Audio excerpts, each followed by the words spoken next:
السلام علیکم دوستو، آج میں آپ کو نستورہ کی ملاقات کا واقعہ بتاؤں گی۔ اگر اس میں کوئی کمی پیشی رہ جائے تو اللہ ہم سب کو معاف کرے۔ حضور اکرم صلی اللہ علیہ وآلہ وسلم نے اس عہد یعنی حلف الفضول کو بہت پسند فرمایا۔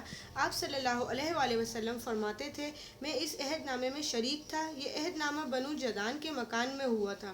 اگر کوئی مجھ سے کہے کہ اس عہد نامے سے دستبردار ہو جائیں اور اس کے بدلے میں 100 اونٹ لے لیں تو میں نہیں لوں گا۔ اس عہد نامے کے نام پر اگر کوئی آج بھی مجھے آواز دے تو میں کہوں گا میں حاضر ہوں۔ آپ کے اس ارشاد کا مطلب یہ تھا کہ اگر آج بھی کوئی مظلوم یہ کہہ کر آواز دے، اے حلف الفضول والو، تم میں اس کی فریاد ضرور پہنچوں گا، کیونکہ اسلام تو آیا ہی اس لیے ہے کہ سچائی کا نام بلند کرے اور مظلوم کی مدد اور حمایت کرے۔ یہ حلف الفضول بعد میں بھی جاری رہا۔ مکے میں آپ کی امانت اور دیانت کی وجہ سے آپ کو امین کہہ کر پکارا جانے لگا تھا۔ آپ کا یہ لقب بہت مشہور ہو گیا تھا۔ لوگ آپ کو امین کے علاوہ اور کسی نام سے نہیں پکارتے تھے۔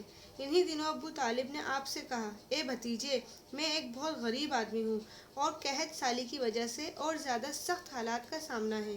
کافی عرصے سے خشک سالی کا دور چل رہا ہے۔ کوئی ایسا ذریعہ نہیں کہ اپنا کام چلا سکیں اور نہ ہماری کوئی تجارت ہے۔ ایک تجارتی قافلہ شام جانے والا ہے۔ اس میں قریش کے لوگ شامل ہیں۔ قریش کی ایک خاتون خدیجہ بنت خویلد شام کی طرف اپنا تجارتی سامان بھیجا کرتی ہیں۔ جو شخص ان کا مال لے کر جاتا ہے وہ اپنی اجرت ان سے طے کر لیتا ہے۔ اب اگر تم ان کے پاس جاؤ اور ان کا مال لے جانے کی پیشکش کرو تو وہ ضرور اپنا مال تمہیں دے دیں گی، کیونکہ تمہاری امانت داری کی شہرت ان تک پہنچ چکی ہے۔ اگرچہ میں اس بات کو پسند نہیں کرتا کہ تم شام کے سفر پر جاؤ، یہودی تمہارے دشمن ہیں، لیکن حالات کی وجہ سے میں مجبور ہوں۔ اس کے علاوہ کوئی چارہ بھی تو نہیں۔ یہاں تک کہہ کر ابو طالب خاموش ہو گئے۔ تب آپ نے فرمایا، ممکن ہے وہ خاتون خود میرے پاس کسی کو بھیجے؟ یہ بات آپ نے اس لیے کہی تھی کہ سیدہ خدیجہ رضی اللہ تعالیٰ عنہ کو ایک بااعتماد آدمی کی ضرورت تھی، اور اس وقت مکے میں آپ سے زیادہ شریف، پاک باز، امانت دار، سمجھدار اور قابل اعتماد آدمی کوئی نہیں تھا۔ ابو طالب اس وقت بہت پریشان تھے۔ آپ کی یہ بات سن کر انہوں نے کہا، اگر تم نہ گئے تو مجھے ڈر ہے وہ کسی اور سے معاملہ طے کر لیں گی۔ یہ کہہ کر ابو طالب اٹھ گئے۔ ادھر آپ کو یقین سا تھا کہ سیدہ خدیجہ رضی اللہ تعالیٰ عنہ خود ان کی طرف کسی کو بھیجیں گی، اور ہوا بھی یہی۔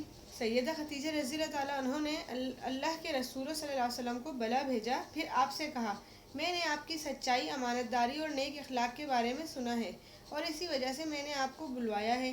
جو معاوضہ آپ کی قوم کے دوسرے آدمیوں کو دیتی ہوں، آپ کو ان سے 2 گنا دوں گی۔ آپ نے ان کی بات منظور فرما لی۔ پھر آپ نے اپنے چچا ابو طالب سے ملے، انہیں یہ بات بتائی۔ ابو طالب سن کر بولے، یہ روزی تمہارے لیے اللہ نے پیدا فرمائی ہے۔ اس کے بعد آپ صلی اللہ علیہ وآلہ وسلم سید خدیجہ رضی اللہ تعالیٰ عنہ کا سامان تجارت لے کر شام کی طرف روانہ ہوئے۔ سید خدیجہ رضی اللہ تعالیٰ عنہ کے غلام میسرہ آپ صلی اللہ علیہ وسلم کے ساتھ تھے۔ روانگی کے وقت حضرت خدیجہ رضی اللہ تعالیٰ عنہ نے میسرہ سے کہا، کسی معاملے میں ان کی نافرمانی نہ کرنا، جو یہ کہیں وہی کرنا، ان کی رائے سے اختلاف نہ کرنا۔ آپ صلی اللہ علیہ وسلم کے سب چچاؤں نے قافلے والوں سے آپ کی خبر گیری رکھنے کی درخواست کی۔ اس کی وجہ یہ بھی تھی کہ ذمہ داری کے لحاظ سے یہ آپ صلی اللہ علیہ وسلم کا پہلا تجارتی سفر تھا، گویا آپ صلی اللہ علیہ وسلم اس کام میں بالکل نئے تھے۔ ادھر آپ روانہ ہوئے، ادھر آپ صلی اللہ علیہ وسلم کا معجزہ شروع ہو گیا۔ ایک بدلی نے آپ صلی اللہ علیہ وسلم کے اوپر سایہ کر لیا۔ آپ صلی اللہ علیہ وآلہ وسلم کے ساتھ ساتھ چلنے لگی۔ جب آپ صلی اللہ علیہ وسلم شام پہنچے تو بصری شہر کے بازار میں ایک درخت کے سائے میں اترے۔ یہ درخت ایک عیسائی راہب نستورہ کی خانقاہ کے سامنے تھا۔ اس راہب نے میسرہ کو دیکھا تو خانقاہ سے نکل آیا۔ اس وقت اس نے آپ صلی اللہ علیہ وسلم کو دیکھا۔ آپ صلی اللہ علیہ وآلہ وسلم درخت کے نیچے ٹھہرے ہوئے تھے۔ اس نے میسرہ سے پوچھا، یہ شخص کون ہے جو اس درخت کے نیچے موجود ہے؟ میسرہ نے کہا، یہ ایک قریشی شخص ہیں، حرم والوں میں سے ہیں۔ یہ سن کر راہب نے کہا، اس درخت کے نیچے نبی کے سوا کبھی کوئی آدمی نہیں بیٹھا۔ مطلب یہ تھا کہ اس درخت کے نیچے آج تک کوئی شخص نہیں بیٹھا۔ اللہ تعالیٰ نے اس درخت کو ہمیشہ اس سے بچایا ہے کہ اس کے نیچے نبی کے سوا کوئی دوسرا شخص بیٹھے۔ اس کے بعد اس نے میسرہ سے پوچھا، کیا ان کی آنکھوں میں سرخی ہے؟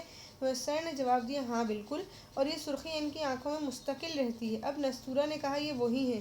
میسرہ نے حیران ہو کر اس کی طرف دیکھا اور بولے، کیا مطلب یہ وہی ہیں؟ کون ہیں؟ یہ آخری پیغمبر ہیں، کاش میں وہ زمانہ پا سکتا جب انہیں ظہور کا حکم ملے گا، یعنی جب انہیں نبوت ملے گی۔ اس کے بعد وہ چپکے سے آپ صلی اللہ علیہ وسلم کے پاس پہنچے۔ پہلے تو اس نے آپ صلی اللہ علیہ وسلم کے سر کو بوسہ دیا، پھر آپ صلی اللہ علیہ وسلم کے قدموں کو بوسہ دیا اور بولا، میں آپ صلی اللہ علیہ وسلم پر ایمان لاتا ہوں اور گواہی دیتا ہوں کہ آپ صلی اللہ علیہ وسلم وہی ہیں جن کا ذکر اللہ تعالیٰ نے تورات میں فرمایا ہے۔ اس کے بعد نستورہ نے کہا، اے محمد صلی اللہ علیہ وآلہ وسلم، میں نے آپ صلی اللہ علیہ وسلم میں وہ تمام نشانیاں دیکھ لی ہیں جو پرانی کتابوں میں آپ صلی اللہ علیہ وآلہ وسلم کی نبوت کی علامتوں کے طور پر درج ہیں۔ صرف ایک نشانی باقی ہے، اس لیے آپ صلی اللہ علیہ وآلہ وسلم ذرا اپنے کندھے سے کپڑا ہٹائیں۔ آپ صلی اللہ علیہ وسلم نے اپنے شانہ مبارک سے کپڑا ہٹا دیا۔ تب نستورہ نے وہاں مہر نبوت کو جگمگاتے دیکھا۔ وہ فوراً مہر نبوت کو چومنے کے لیے جھک گیا، پھر بولا، میں گواہی دیتا ہوں کہ اللہ تعالیٰ کے سوا کوئی عبادت کے لائق نہیں، اور میں گواہی دیتا ہوں آپ صلی اللہ علیہ وسلم اللہ تعالیٰ کے پیغمبر ہیں۔ آپ صلی اللہ علیہ وسلم کے بارے میں حضرت عیسیٰ ابن مریم علیہ السلام نے خوشخبری دی تھی اور انہوں نے کہا تھا، میرے بعد اس درخت کے نیچے کوئی نہیں بیٹھے گا سوائے اس پیغمبر کے جو ہاشمی، عربی اور مکی ہوں گے، قیامت میں حوض کوثر اور شفاعت والے ہوں گے۔ اس واقعے کے بعد آپ صلی اللہ علیہ وسلم بصری کے بازار تشریف لے گئے۔ وہاں آپ صلی اللہ علیہ وسلم نے مال فروخت کیا جو ساتھ لائے تھے اور کچھ چیزیں خریدیں۔ اس خرید و فروخت کے دوران ایک شخص نے آپ صلی اللہ علیہ وسلم سے جھگڑا کیا اور بولا، لات اور عزی کی قسم کھاؤ۔ آپ صلی اللہ علیہ وسلم نے فرمایا، میں ان بتوں کے نام پر کبھی قسم نہیں کھائی۔ آپ صلی اللہ علیہ وسلم کا یہ جملہ سن کر وہ شخص چونک اٹھا۔